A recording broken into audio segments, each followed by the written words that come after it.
The funding for this video is provided by the amazing members of my Patreon. Also contributions from viewers like you. Thank you. Yeah, I started from PBS Kids. What you gonna do? Fight me? Anyway, roll the video.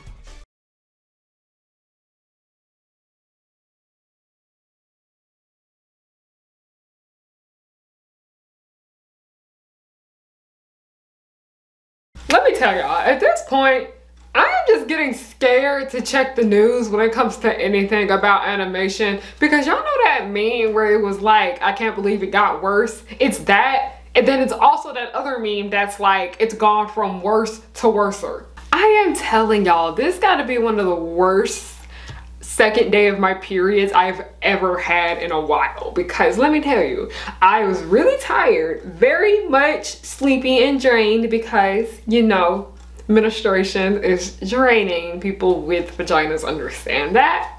But as soon as I get up, I check the news and I find out that Cartoon Network Studios is just doomed. Here is Dougie's note to the staff today. And by the way, I'm going to read the entire note, so here we go.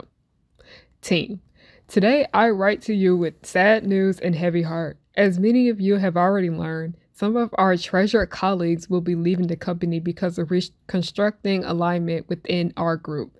This was strictly a business decision made as thoughtfully and compassionately as possible by studio leadership. But understand that this doesn't make this moment any easier. These colleagues are more than just people whom we have worked. They are part of our family. We spend more time together than we do most other people in our lives. Because of this loss is painful and difficult. For those impacted by the change, I want you to know how grateful I am for your contributions, in some cases spanning decades, and how deeply sorry I am. There are a few changes happening with the WBTVG that I would like to make a specific note here. As part of the strategic realignment of the unscripted side run by Mike Darlene, President, Warner Bros.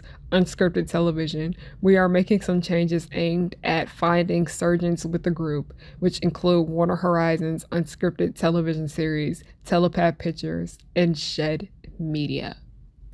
As many of you have read today, Brooke Carnes, head of Warner Horizon Unscripted TV, informed us of the last few weeks that she would like to try something with her career at a highly successful 22-year run at the company. Brooke has been synonymous with the Bachelor brand for more than 20 years, overseeing the original show and developing The Bachelorette, Bachelor in Paris, and other extensions that have propelled The Bachelor into a global hit franchise. Her other successes include Emmy winner The Voice, Ellen's Game of Games, and the Friends and Harry Potter reunion specials. Do we really need those? Okay, anyway, to name just a few. Please join me in saluting Brooke for her tremendous accomplishments and wishing her the best in the future. As a result of Brooke's departure, Bridget Theriault and Dan Sachs will now be leading Warner Horizon. We are combining some creative development and programming roles to work across Warner Horizon and Telepictures, with Dan McGuire continuing to lead Telepictures. Lisa Shannon and Dan Pearson will continue to run Shed Media. Working across all three unscripted divisions, Kevin Forston continues to lead all aspects of physical production, including budgeting, scheduling, staffing, more. And Matt, I'm going to try my best to pronounce this, Matsakomantanes oversights the business affairs, legals, and finances for unscripted series.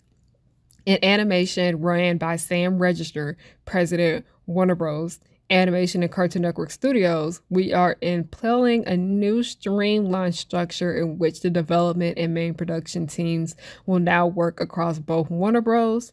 Animation and Cartoon Network Studios. The Kid and Family series development team will be led by Audrey Deli. Animation development will be led by Peter Gural, and animated long-form series development will be led by Sammy Polmelter, with Bobby Page leading the main development. This is an extension of the cross-studio team that have already been in place for current programming, casting, legal and business affairs, and artist relations. Ed Adams will continue as Executive Vice President and General Manager. On the scripted side, run by Brett Paul, president Warner Bros. Television, our senior creative leadership team remains in place. Clancy Collins White continues to head up development, with Vicky Dahmer as head of current programming. Adam Glick continues to serve as head of business affairs. Sue Palladino is head as production, and Molly Nagger as head of casting. We will be closing Stage 13, which is founded in 2017 under the former Warner Bros. Digital Network division as a studio for original digital short-form programming and produced past series as Special and It's Bruno for Netflix, Two Sentence Horror Stories for the CW Netflix, and more. WBTV has already been supervising Stage 13 development and programming since 2020. Any existing Stage 13 productions and development will be absorbed within WBTV, which continues to be committed to finding new voices and providing opportunities for the richly diverse creative collaborators to tell authentic stories. I want to thank Diana Margolone, I'm so sorry for messing up your last name, for her passionate leadership of Stage 13 for the groundbreaking series she and her team produced. Also, following the conclusion of the current 2022-23 edition of the Warner Bros. Writers Workshop in April, we will be closing the Warner Bros. Television Workshop program, which includes the both Writers Workshop and Directors Workshop. Both workshops have been instrumented in training the next generation of creative talent in the industry. While we no longer have these formalized programs in place, we remain committed to developing and mentoring emerging talent and preparing them for careers in television. As of writing, all the impacted conversations of WBTVG are complete. Out of respect of our colleagues, we will not be distributing a list of those impacted. Your direct managers will provide you with information about roles changing within specific groups. Your PNC partner will be available as well to address any questions or concerns. During this period of transition, please support each other and be gentle with one another. These are challenging times for the world at large and a turbulent time for our industry. For this kind of change to hit so close to home is incredibly difficult, but my hopes is that these changes made with an eye of more focused business strategy will strengthen and stabilize our company, maintaining our great creative output and better position for continued further success. Yet today we are losing members of our family that we love, whose hard work has helped make our success possible. And for those, I'm truly sorry. I want everyone who is leaving to know that your contributions matter, and the show that help you bring to life will always be a part of the Warner Bros. Television Group legacy. Thank you for being a part of our story. With deepest gratitude, Channing. If that was a lot to take in, yeah, it was, because I'm just over here like, huh? At this point, I don't even know what to say to this, because I can say the same things that I have been saying forever, but it's just gonna be a repeat of everything that I just keep talking about. Animation gets treated like shit by everyone. It is treated like shit by the entertainment industry, and it also gets treated like shit by the consumers. And both people on both sides of these things just simply want better. The people that want better are the ones that are working in the animation subdivision of the entertainment industry, and the animation fans are the other side that want better just as well. But we can keep fighting for animation. We can keep doing this and that and the third. But when are we gonna see improvement? When are we going to see animation start to get the love, appreciation, and funding that it deserves? Tell me that. Can anybody answer that question for me?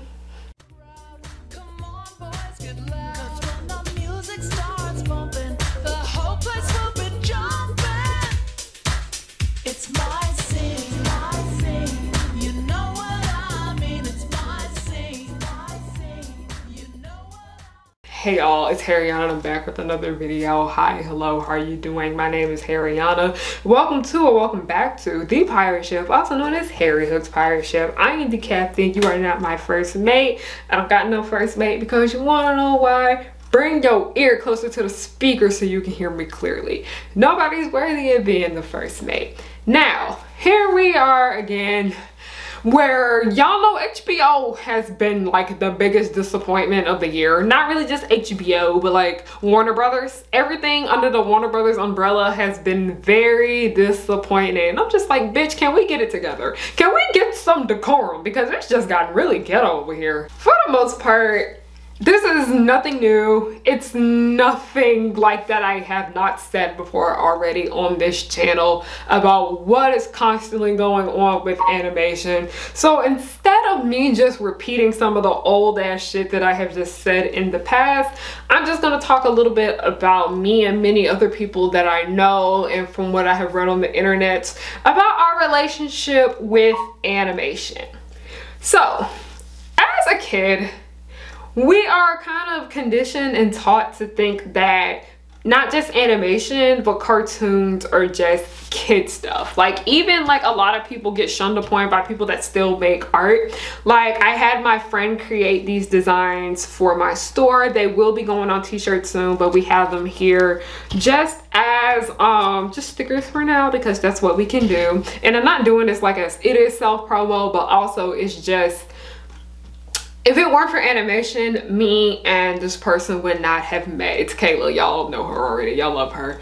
But on this, it's just a picture of like black girls, like as the Powerpuff Girls, and they're just look like pirates because, you know, I am a pirate. And then also we have Miraculous Ladybug because, you know, we have me right there as Ladybug, and then Alia's in the car with me because she is the, you know, the black girl in the show. She's mixed. Don't play with me. I'm not about to argue with y'all about Alia's race. Leave me alone. She's not Indian. The people that work on the show never said she was. But anyway, art is what has brought me and plenty other people that I love together in my life. And so many of us were talking about how when we were younger, we got picked on so much for liking animation. And we thought it was so weird because they always say, oh, animation's for kids, but we got picked on a lot as kids simply for liking animation. And it wasn't just with Western animation, it was with anime just as well, which is Japanese animation and just animation from other places outside of just like America and Canada. Like, animation is just shunned upon, and it's so weird because when you look back at the history of animation, when you look at the Betty Boops and you look at the Popeyes and you look at the Tom and Jerry's and you look at the Looney Tunes, when you watch those shorts, when you watch those cartoons, they don't feel like children's media, if you ask me. It just feels like adults doing wacky things with drawings because that's what it was. Like, I watched a lot of the Betty Boop cartoons when I was about in middle school. Y'all, I was obsessed with Betty Boop in middle school. Like, let's get back into that phase, Harry, okay? But I loved me some Betty Boop, and I used to love watching the cartoons and whatnot. And part of the reason why I liked watching it so much, like, you know, in middle school, you think you've grown and you want to do this and a third, is that I didn't feel like I was watching a kid's show. And that's why I leaned so much towards Looney Tunes and the Tom and Jerry shorts, is because they didn't feel like overly kiddie, and that's because they weren't really made for kids back then.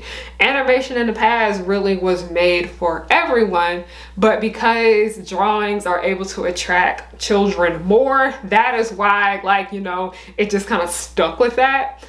And it's so weird. It's just so weird because those are really the only shows that, in my opinion, like in the Western hemisphere, are the ones that getting taken seriously, because animation for adults, like Western animation, in my opinion, is when it just finally started to get good. Like, yeah, we had Daria. What's that show? The Producer? I'm pretty sure what it is. It's a show about, like, I'm gonna put an insert in here because I actually want y'all to look it up. Okay, so like I said, the show's not called The Producer, it's called The Critic. How did I forget that? But it's a show that revolves around the life of a, you guessed it, New York film critic. And, oh Jesus, he be talking about how much he cannot stand some of the shit he be having to watch for the sake of money. Watch it if you can. Pretty sure you can watch it for free. I think it's on Crackle, but yeah, here's a recommendation. And And then we had a few more shows here, and then we had like the Boondocks.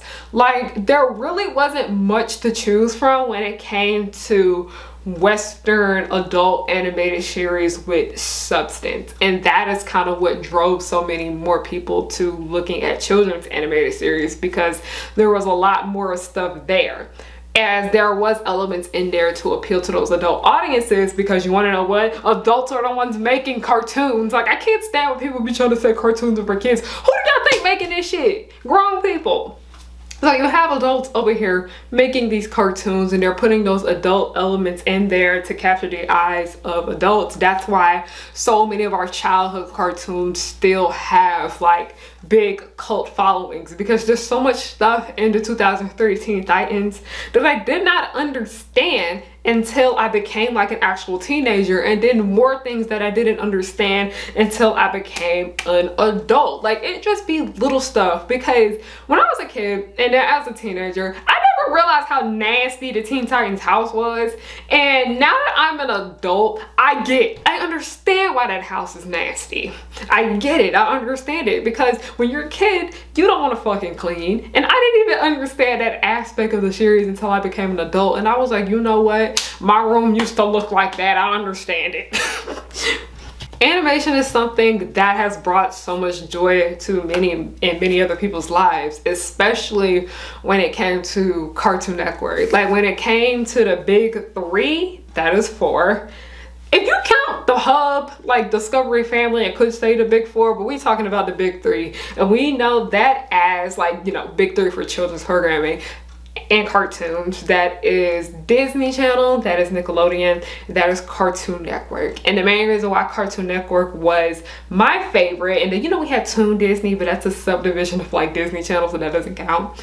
My channel stayed on rotation of Cartoon Network and Nicktoons and Toon Disney, because I just love cartoons so much. And at a young age, I've always known that I wanted to work in animation, and not even just animation, but like working with toons. Like, that's part of the reason why I picked drawing back up as a hobby, and hopefully I get better enough to the point where I will be able to make it a career or like a side hustle or whatnot. And that's why I started my own webcomic, and that's why I'm getting more into doing voice acting, as I've been trained in theater and film acting, but voice acting is like something I've always wanted to do, and I'm glad that I finally am taking that risk to do so. And voice acting literally is what pulls so much of animation together, and it pisses me off so bad when I see how low of ratings that voice actors get. Voice actors get paid like shit. I made a video a while back when I was talking about NRE. She is the voice actor of Miracle in My Hero Academia, and she is also Nessa in Pokemon. Y'all done made me a Pokemon stan. I love me some Pokemon Twilight Wings, because they make more episodes. But anyway, she and plenty of other voice actors on Twitter were like expressing how little they get paid for this. And one thing that kind of frustrates me the most when we have these discussions about how little people in the animation subdivision of the film industry are getting paid, and how bad the treatment is in this and that and the third. And the one question that arises from so many of them is, why did you stay? Like, why are you still doing this if it's not paying you well, and that's causing so much misery for you and so much pain? Animation, and not just animation, just art and just cartoons, have literally brought so many people together. Like I said, I've met one of my best friends through cartoons. Like, some of my good friends that I talk to all the time, I've met here on YouTube, and that was because of our love for animation and drawings and cartoons and just art overall. I go to a fan convention, and it's literally a gigantic room of people who are brought together because they like drawings. Like, when you go to a fan convention, most of the time you're gonna meet somebody there that likes cartoons. If you go to see an animated movie in real life at the movie theater, chances are the people that are in there like cartoons, or it's just parents that's just taking their kids or whatever. Anyway, you're surrounded by people that enjoy this medium and enjoy this craft. Cartoons and art and just all of this have brought me and many other people so much like joy. And it's this one like miraculous comic that I have been reading lately.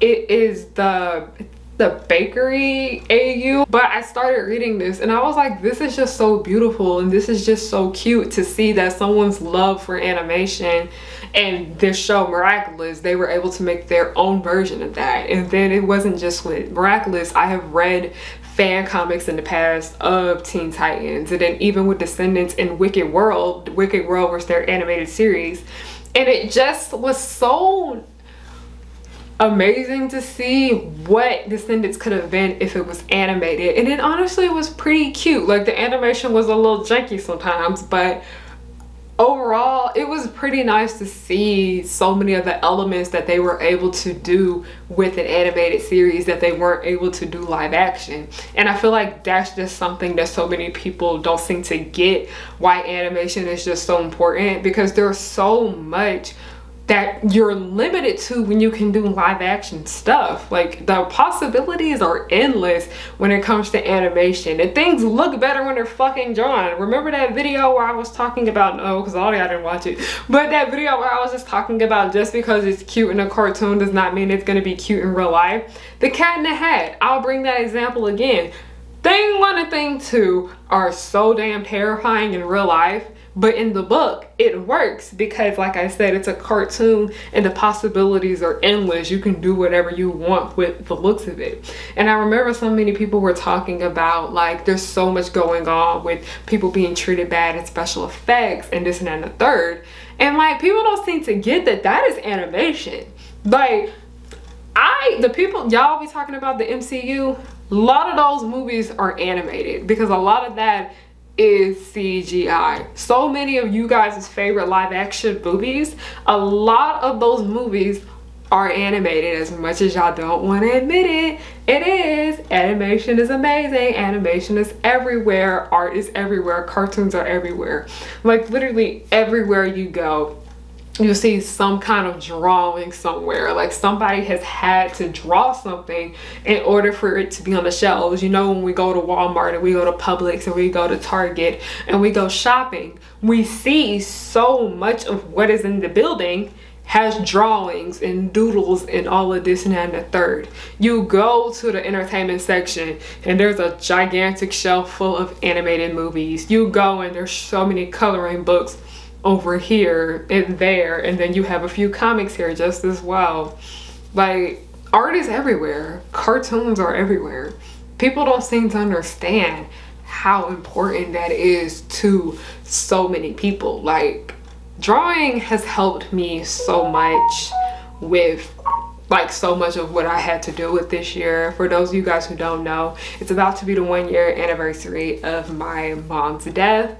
And one of the things that really did help me with her passing was that I finally dug up my sketchbook that I had not used in a while because I just felt so hopeless about drawing and whatnot. And I started doodling again. I started drawing again. I started getting more color pencils. I ended up having to get a new sketchbook because I used up so much of that one. And then I also decided to like start trying digital art. And I got Clip Studio Paint. I got me a stylus drawing pen. And I've been having a good time with drawing because it's just kind of been helping me so much of the hardships in life. And that is why so many people love animation. That is why so many people love cartoons. That's why so many people love drawings, because it brings a sense of joy and happiness towards them. Because I get on the internet and I'm not the biggest fan of the Owl House. Y'all, I just can't get into the story. Nothing against the show. The show has problems, but I'm not gonna get on here and shit on the show or whatever, but let's talk about Amphibia, because that's when I was on the Amphibia train right there. But seeing how that little show right there was able to garner such a big ass fan base, and part of the reason why so much of that fan base was there is because of the 3 girls in the show, and Sasha and Marcy, and so many people were talking about how they could relate to them so much, and they felt seen, and it felt so nice for them to be seen in an animated series. And that's why so many people love the Owl House just as well, because they feel like they can be seen. A lot of people know that I love me some Natalie from Miraculous, and she's a lot like me. Like, my good traits and my bad traits, that is me if I were a cartoon, and if I were like Asian. I don't care what nobody say. Like, Natalie is a woman of color in my opinion. That's my headcanon for her. She's a woman of color. I made an entire mood board of what I think she would look like if she were live action.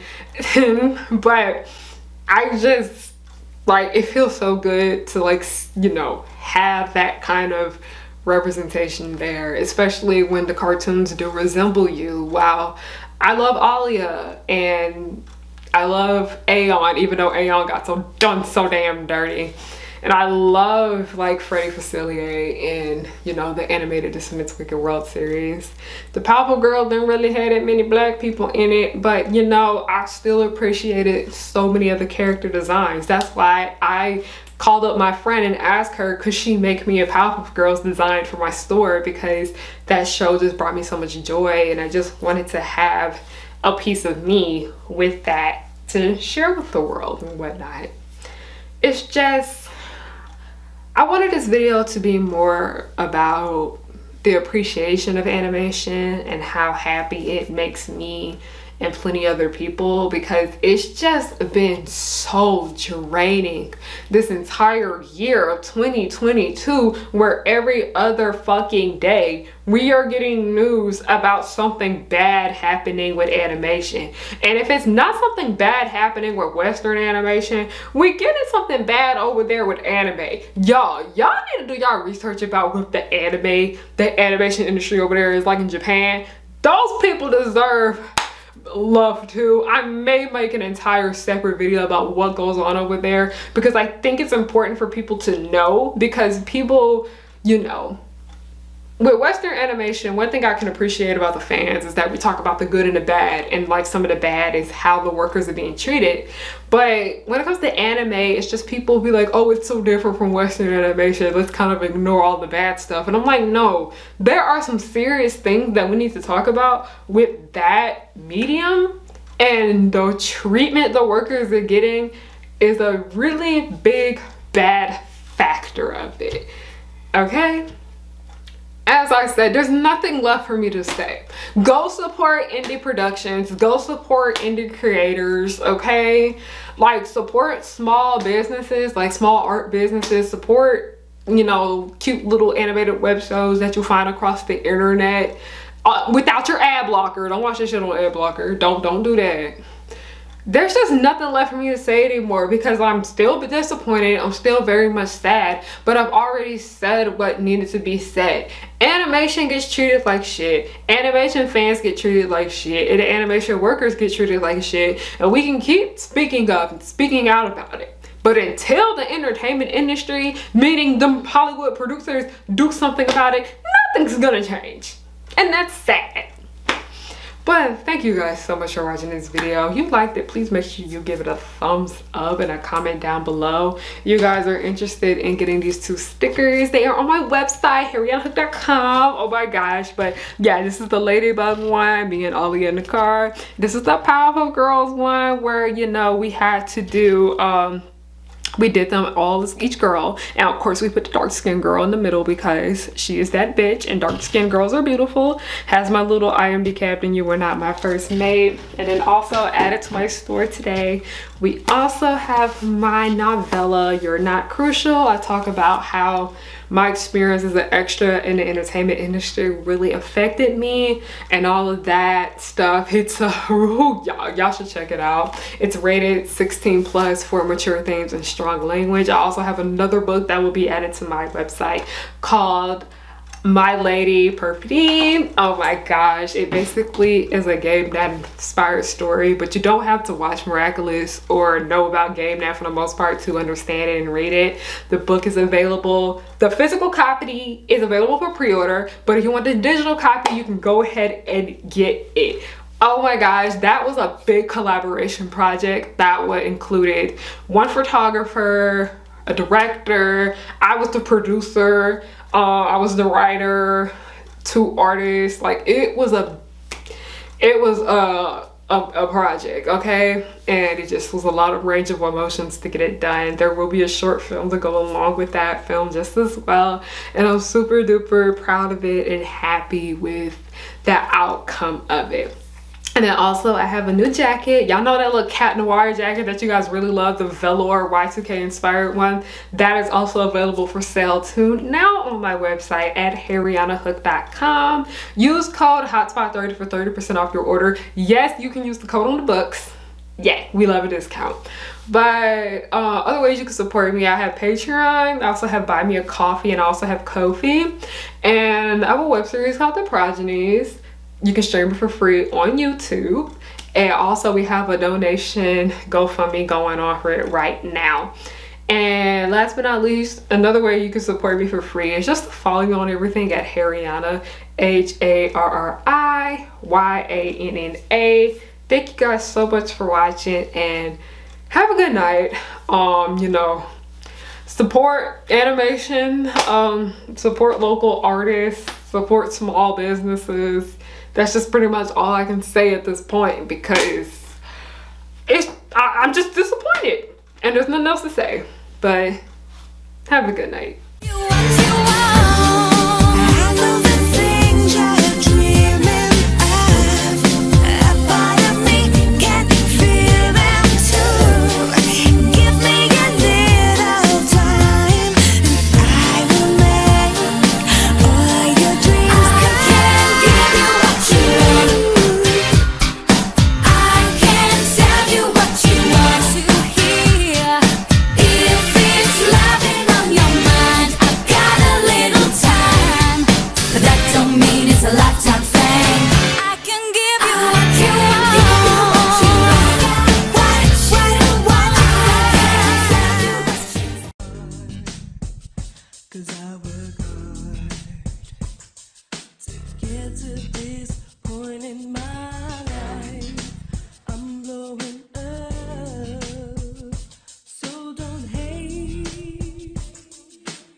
Girls will just blow your mind. Buttercup like villains 3 at a time. Bubbles will smile while kicking your butt, and Blossom will lead them out of their rut. Cherish and Powerpuff, 2 of a kind. Both wanna save the world before bedtimes. From Townsville, Memphis, New York to LA, the Powerpuff Girls are just here to stay. They coming through and fighting, and everyone they shocking. You know no one can stop them all because of the chemical X. They coming through and fighting, and everyone they shocking. You know no one can stop them all because